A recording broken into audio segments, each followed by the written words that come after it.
wabarakatuh. Perkenalkan, saya Fitri Nurhayati, calon guru penggerak angkatan 9 dari Kabupaten Bantul, Daerah Istimewa Yogyakarta. Pada kesempatan kali ini saya tidak sendiri, saya sudah ditemani oleh Ibu Purwanti, Kepala TK Aba Gunung Saren, Kabupaten Bantul, Daerah Istimewa Yogyakarta. Selamat pagi Ibu Purwanti. Selamat pagi Bu Fitri Nurhayati. Ya, bagaimana kabarnya hari ini? Alhamdulillah Ya, sehat. alhamdulillah ya Bu, sehat ya. Ya Ibu Purwanti, pada pagi hari ini saya ingin berbincang-bincang dengan Ibu, boleh? Boleh Ya. sekali, Insya Allah. Hari ini kita akan berbincang-bincang mengenai pengambilan keputusan Ibu. Ya, sebagai seorang kepala sekolah, tentu saja kita sebagai center, sebagai pengambil kebijakan ya Ibu. Nah, ini saya ingin berbincang-bincang, ingin berdiskusi tentang masalah pengambilan keputusan ya yang Ibu lakukan di sekolahan Ibu. Itu ya Ibu ya. Sudah kita ketahui bersama ya Ibu bahwa kalau di TK itu memang banyak sekali permasalahan-permasalahan yang terjadi atau kasus-kasus yang itu apakah merupakan dilema etika ataupun itu bujukan moral. Nah itu nanti bagaimana Ibu itu akan mengambil keputusan akan masalah tersebut ya Ibu ya. Nah selama ini nih bagaimana Ibu dapat mengidentifikasi kasus-kasus yang merupakan dilema etika atau bujukan moral? Untuk itu ya Bu Fitri ya, saya di sini sebagai pemimpin di TK Aba Gunung Saren itu adalah sebuah suatu instansi pendidikan ya Bu Fitri ya. Pasti akan ada beragam kasus yang akan selalu kita hadapi, itu tidak lepas dari itu. Baik itu kasus yang keduanya itu benar-benar saling bertentangan, yang dikenal dengan sebagai dilema etika, ataupun kasus yang salah satunya itu benar dan yang lainnya salah. Kedua kasus tersebut itu ada dapat diidentifikasi Bu Fitri dengan benar agar tidak ada kesalahan dalam pengambilan keputusan. Dan cara dari saya pribadi itu untuk mengidentifikasi yang mana dari kedua kasus tersebut adalah dengan memahami masing-masing kasusnya. Tentu saja untuk memahami kasus tersebut saya harus berkomunikasi dengan pihak-pihak yang terlibat di dalam sekolah tersebut. Setelah permasalahan sudah kita pahami atau dapat kita pahami, maka saya itu perlu melakukan beberapa hal. Untuk itu bisa dengan cara memetakan apakah kasus tersebut merupakan rujukan moral atau dilema etika. Untuk itu perlu dilakukan atau dibuatkan daftar pertanyaan identifikasi kasus yang syaratnya sebuah kasus merupakan dilema etika jika kedua masalah yang berbenturan tersebut tidak melanggar hukum yang jelas dan serta norma-norma yang berlaku atau menimbulkan ketidaknyamanan sosial. Jika kasus yang diidentifikasi lolos dari syarat-syarat tersebut, maka dipastikan itu adalah kasus dilema etika. Dan sebaliknya, jika syarat-syarat di atas tidak terpenuhi, maka itu adalah kasus bujukan moral. Itu saja dari saya Bu. Jadi yang pertama kali dilakukan itu adalah mengidentifikasi ya Bu mengidentifikasi kasus-kasus yang ada, kemudian barulah nanti dari identifikasi itu kita bisa tahu apakah itu dilema etika ataupun itu bujukan moral. Iya, betul sekali. Oke, lalu bagaimana Anda atau Ibu itu mengambil keputusan di sekolah, terutama untuk kasus-kasus di mana ada dua kepentingan yang sama benar nih, atau yang sama-sama mengandung nilai kebajikan? Bagaimana Ibu? Untuk kasus dilema etika, saya rasa itu kita akan mempertimbangkan kedua hal. Kedua hal yang sama-sama benar tersebut membenturkan faktor apa atau pihak mana, apakah kepentingan perorangan atau penyiaran sehingga mengandung nilai-nilai kebenaran atau kesetiaan, rasa adil atau belas kasihan, atau sehingga nanti bisa berdampak untuk saat ini atau selanjutnya. Lalu kan kalau dalam pengambilan keputusan itu pasti ada langkah-langkah yang harus kita lalui gitu ya Bu. Nah, langkah-langkah atau prosedur seperti apa yang sudah Ibu lakukan selama ini ketika mengambil sebuah keputusan di sekolah? Untuk hal tersebut ya, dari suara hati dan lelah yang harus sejalan dengan kita itu untuk memilih kebenaran yang paling kecil mudaratnya, namun itu besar manfaatnya dengan mempertimbangkan kepentingan peserta didik ya. Jika kasus itu berhubungan dengan peserta didik berdasarkan pada prinsip berpikir berbasis hasil akhir, berpikir berbasis peraturan, berpikir berbasis rasa peduli. Sedangkan tahap berikutnya itu bisa dilakukan dengan investigasi, dengan memeriksa kembali fakta-fakta yang fakta-fakta dan temuan peluang ya. Lalu membuat keputusan. Lalu keputusan ditinjau kembali sehingga nanti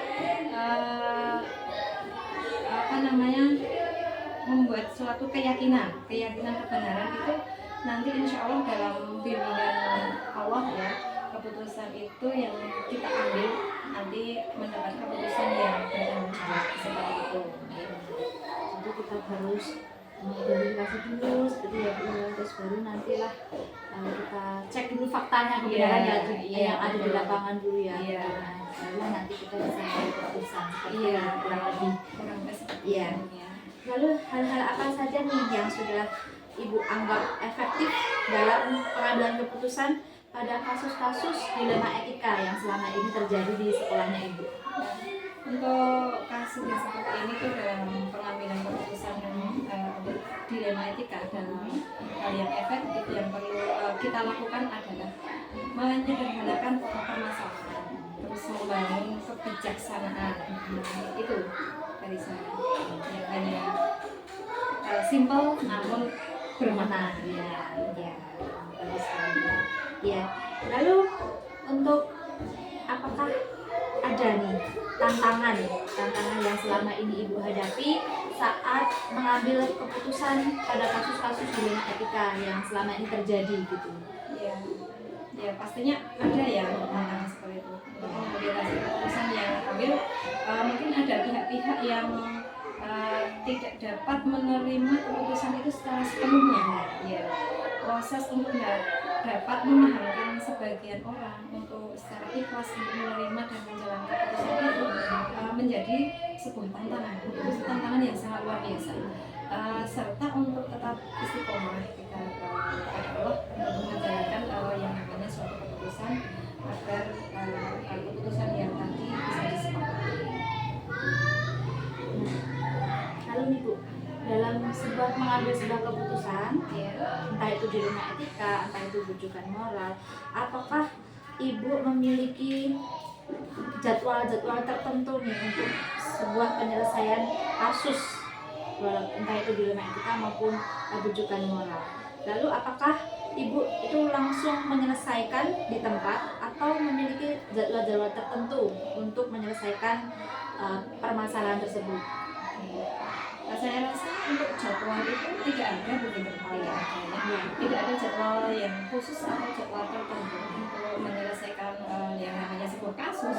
Karena prioritas kasus itu mana yang perlu diselesaikan terlebih dahulu atau secepatnya itu tergantung dari jenis kasus dan pentingnya diselesaikan secepatnya itu tadi ya. Agar tercipta yang namanya sekolah atau lingkungan sekolah yang tentunya sehat, kondusif untuk semua warga yang ada di sekolah, terutama ya di sekolahnya masing-masing ya. Jadi memang tidak ada jadwal tertentu ya Bu, karena tidak akan sebuah permasalahan. Karena kan memang permasalahan itu tidak terjadi setiap waktu gitu ya Bu. Kadang ada. Tapi ya kami harap tidak ada. Iya. Nah, lalu yang selanjutnya, adakah seseorang atau faktor-faktor apa yang selama ini mempermudah atau membantu Ibu dalam mengambil sebuah keputusan dalam kasus-kasus dilema etika yang terjadi? Yang jelas Bu Fitri itu untuk mengambil seperti itu, kalau saya itu yang pertama itu adalah komunikasi ya,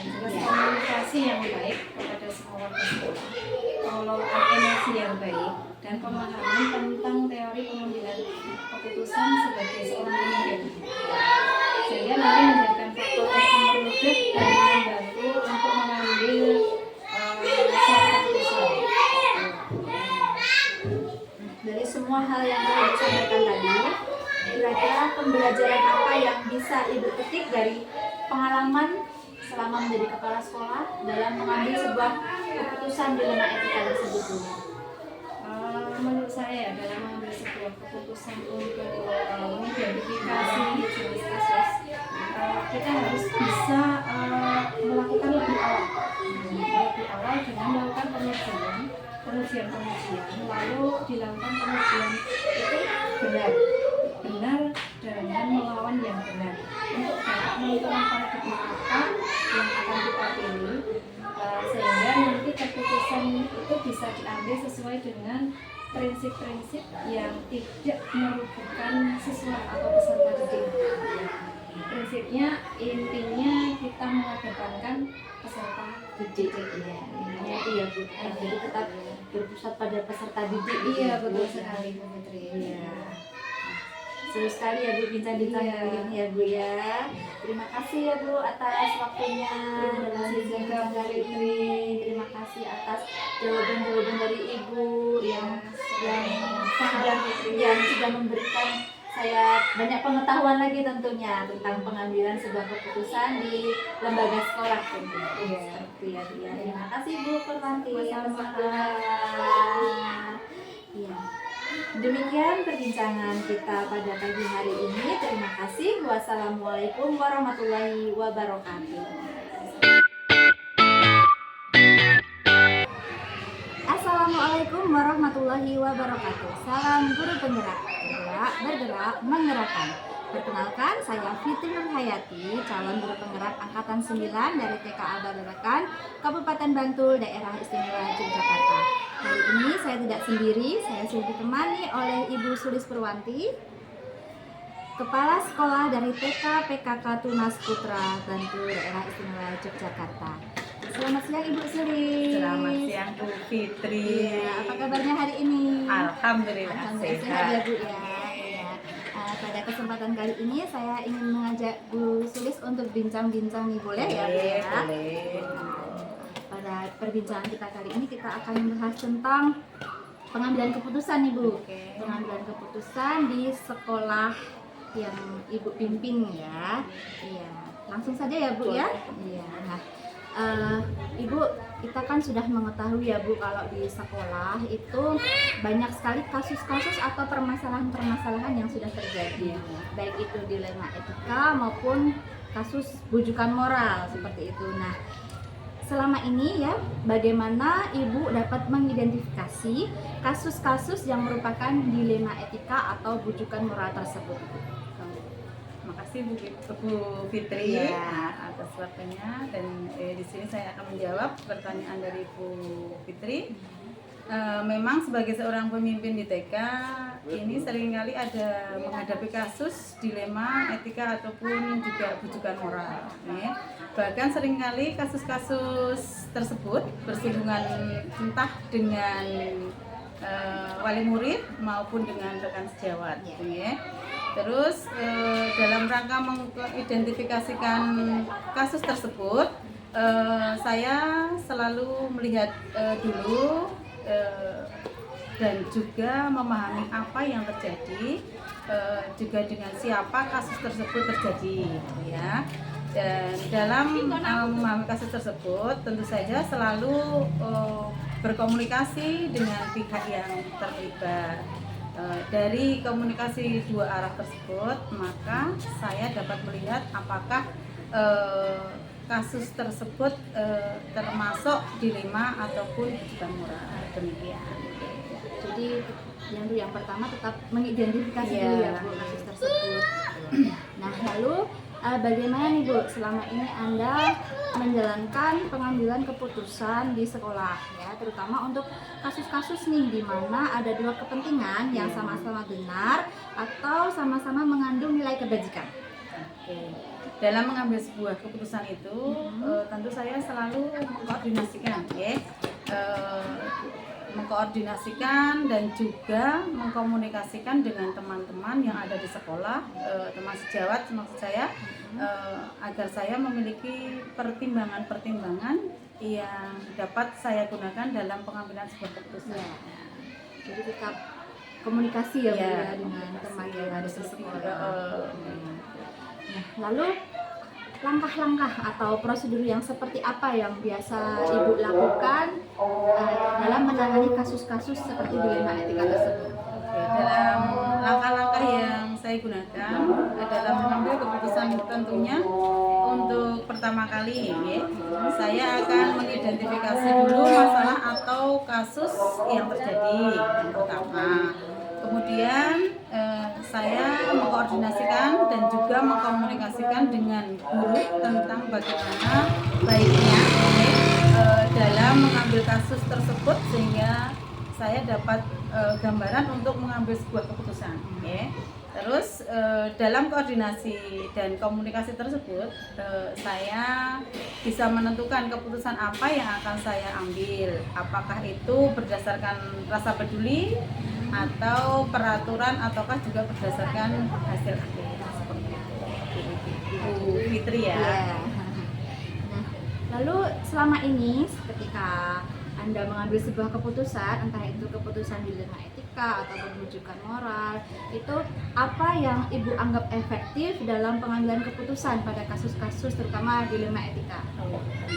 Selama ini yang saya anggap efektif dalam pengambilan keputusan dalam kasus-kasus yang telah